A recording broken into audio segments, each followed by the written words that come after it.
ತೊಳಿಬೇಕು ಅಂತ ಆ ದೇವ್ರು ಹೆಣ್ಣಿನ ಜನ್ಮಕ್ಕೆ ಬರ್ದ್ ಕೊಟ್ಬಿಟ್ಟಿರ್ತಾರೆ ಅಂತ ಕಾಣಿಸುತ್ತೆ.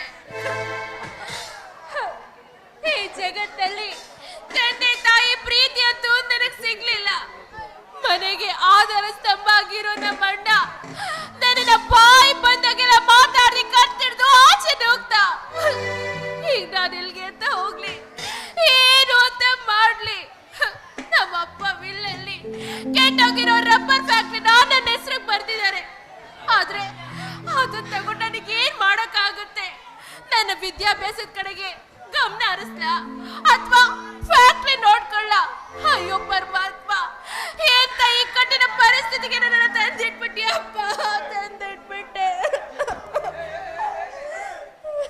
ವಸಂತ್ ಅವ್ರೆ, ಏಕೆ ಇಷ್ಟೊಂದು ಅಳ್ತಿದ್ದೀರಾ? ಅಂತ ಪ್ರಸಂಗವಾದ್ರು ಏನು? ಏನಂತ ಹೇಳಿ ಆನಂದ್, ಆ ದೇವರು ನನ್ನ ಹಣೆ ಬರದಲ್ಲಿ ಕಣ್ಣೀರ್ನಲ್ಲೇ ಕೈ ತೊಳಿಬೇಕು ಅಂತ ಬರ್ದಿರ್ಬೇಕಾದ್ರೆ ಅದನ್ನ ತಪ್ಪಿಸೋದಕ್ಕೆ ಯಾರ ಕೈಯಿಂದ ಕೂಡ ಸಾಧ್ಯನೇ ಇಲ್ಲ. ವಸಂತ್ ಅವರೇ, ಏಕೆ ಇಷ್ಟೊಂದು ಹತಾಸ್ಥರಾಗಿ ಮಾತನಾಡುತ್ತಿದ್ದೀರಾ? ಆ ದೇವರು ಬರದ ಹಣೆ ಬರ ಹೀಗೆ ಇದೆ ಅಂತ ಗೊತ್ತಾಗಿದ್ರೆ ನಾವುಗಳು ಕೂಡ ದೇವರಾಗ್ಬಿಡ್ತಿದ್ವು. ಜೀವನವೆಂಬ ಸಾಗರದಲ್ಲಿ ಎಷ್ಟೇ ಸುಖ ದುಃಖಗಳು ಬಂದ್ರು ಅದ್ರ ಎದುರು ನಿಲ್ಲಿಸ್ಬೇಕು. ಮುಂದಿನ ಗುರಿ ಏನು ಅಂತಾನೆ ಗೊತ್ತಿಲ್ಲದೆ ಈ ಸಮಾಜದಲ್ಲಿ ಶೋಷಿತ ಹೆಣ್ಣಾಗಿ ಕಳಂಕಿತಳ ಮಗಳಾಗಿ ನಾನು ಬದುಕೋದಿಕ್ಕಾಗುತ್ತಾ? ನನ್ನಂತ ಪಾಪಿ ಬದುಕಿರೋದಕ್ಕಿಂತ ಸಾಯೋದೇ ಮೇಲು. ಹಾಗೆಲ್ಲ ಮಾತನಾಡಬಾರ್ದು ವಸಂತ.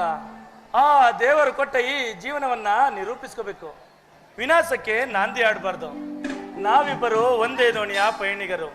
ನನಗೂ ತಂದೆ ತಾಯಿ ಅಣ್ಣನ ಪ್ರೀತಿ ವಾತ್ಸಲ್ಯ ಸಿಕ್ಕಿಲ್ಲ, ಆದ್ರೂ ಜೀವನವೆಂಬ ಯುದ್ಧದಲ್ಲಿ ಗಟ್ಟಿಗೆ ನಗಲು ಹೋರಾಟ ಮಾಡ್ತಾ ಇದ್ದೀನಿ. ನೀನು ಅಷ್ಟೇನೆ, ನಿನ್ನಲ್ಲಿ ಧೈರ್ಯ, ಆತ್ಮಸ್ಥೈರ್ಯ, ಇಚ್ಛೆ ಶಕ್ತಿಗಳಿವೆ. ನೋಡು ವಸಂತ, ಇಲ್ಲಿ ಯಾರು ದಾರಿ ತೋರ್ಸಲ್ಲ, ನಮ್ ದಾರಿನ ನಾವೇ ಹುಡುಕೋಬೇಕು. ಹೌದು ಅಲ್ಲ, ನಿಮ್ ಮಾತು 100% ಸತ್ಯ. ಆಗ್ಲಿ, ನಿಮ್ ಮಾತಂತಾನೆ ನಾನು ನನ್ನ ತಾಯಿ ತರ ಹೆಣ್ಣಲ್ಲ, ಈ ಸಮಾಜದಲ್ಲಿ ಉತ್ತಮ ಹೆಣ್ಣಾಗಿ, ಹೆಣ್ಣು ಸಂಸಾರದ ಕಣ್ಣು, ಹೆಣ್ಣು ಜೀವನದ ಕೈಗನ್ನಡಿಯನ್ನ ಮಾಡಿ ತೋರಿಸ್ತೀನಿ. ಇದು ಇವತ್ತು ನಿಮ್ ಮುಂದೆ ನಾನು ಮಾಡ್ತಿರೋ ಶಪಥ. ಇದು ಇವತ್ತಿನ ಈ ನಮ್ಮ ಹೆಣ್ಣು ಮಕ್ಕಳು ಕಲಿಯಬೇಕಾದ ಪಾಠ. ನೀವು ಇಟ್ಟ ಗುರಿಯನ್ನ ಮುಟ್ಟುತ್ತೀರಾ, ಅಂಥದೊಂದು ಶಕ್ತಿ ನಿಮ್ಮಲ್ಲಿದೆ. ನಿಮ್ಮ ಜೀವನದಲ್ಲಿ ಕಷ್ಟದ ದಿನಗಳು ಉರುಳಿ ಶುಭ ದಿನ, ಶುಭ ಸೂಚನೆ ನಿಮ್ಮ ಬಾಳಿನಲ್ಲಿ ಬಂದೇ ಬರುತ್ತೆ ವಸಂತ. Thank you Anant, thank you so much. ನಿಮ್ಮ ಮಾತು ಕೇಳಿ ರೆಕ್ಕೆ ಮುರಿದಿರೋ ಹಕ್ಕಿಗೆ ರೆಕ್ಕೆ ಬಂದಷ್ಟೇ ಸಂತೋಷ ಆಯ್ತು. ಇವತ್ತಿನಿಂದ ನಾನು ಹೊಸ ಜೀವನ ಕಟ್ಕೊಂಡು ಹೊಸ ಮನುಷ್ಯನಾಗಿ ಬರ್ತೀನಿ. ನನ್ಗೆ ಗೊತ್ತಾಯ್ತು, ನಾನೇನ್ ಬರ್ತೀನಿ. ದೇವರೇ, ಏನಪ್ಪಾ ನಿನ್ನ ಲೀಲೆ! ತುಂಬುತನದ ತುಂಟು ಹುಡುಗಿಯಾಗಿ ಕಾಲೇಜಿನಲ್ಲಿ ಲವಲವಿಕೆಯಿಂದ ಕುಣಿದಾಡುತ್ತಿದ್ದ ಜೀವ ವಸಂತ. ಪ್ರೀತಿ, ಪ್ರೇಮ, ಮಮತೆಯನ್ನು ಕಾಣದೆ ಪರಿತಪಿಸುತ್ತಾ ಕಂಗಾಲಾಗಿ ನಿಂತಿರುವ ಆ ನನ್ನ ವಸಂತಳ ಬಾಳಿಗೆ ದಾರಿದೀಪ ನೀನಾಗಬೇಕು. ನನ್ನ ಮನಸ್ಸು ಅವಳ ಪ್ರೇಮವನ್ನು ಬಯಸುತ್ತಿದೆ.